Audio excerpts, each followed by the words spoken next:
Coco Gauff will be eyeing up the title at Wimbledon after winning the French Open. Coco Gauff doesn't compete under her birth name, and it can cause issues with her travel and accommodation arrangements ahead of tournaments. The blockbuster tennis star is one of the favorites to win Wimbledon this year after defeating Aryna Sabalenka in the French Open final 3 weeks ago.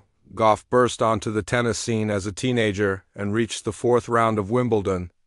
In her debut at the All England Club 6 years ago at the age of 15, she reached her first Grand Slam final in 2022 at the French Open before tasting her maiden success in a major at the US Open the following year. She is yet to go beyond the fourth round at SW19 but will be looking to change that this year with her opening clash at the 2025 edition of Wimbledon. Coming against Dina Yastremska, Gauff's first name is Kari, and that's the name that features on her official identification documents.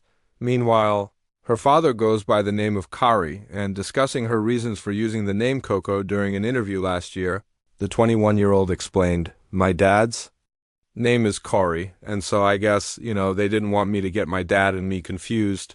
When my mom is like yelling at one of us in the house, with Coco there are two stories. My aunt says she came up with calling me Coco, but then my dad said, when he was younger people used to call me Co. Then he was like, I'll call my daughter Coco. I don't know which story is actually true, but they both get pretty bad if I don't say both of them. I just say that."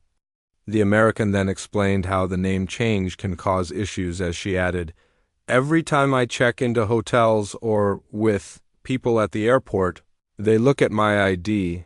Obviously, the airport you book under your real name, but the person sometimes will recognize me and they'll be like, 'Wait, are you Coco?' I'm like, 'Yeah, it's just a nickname. I'm not somebody that looks like her.'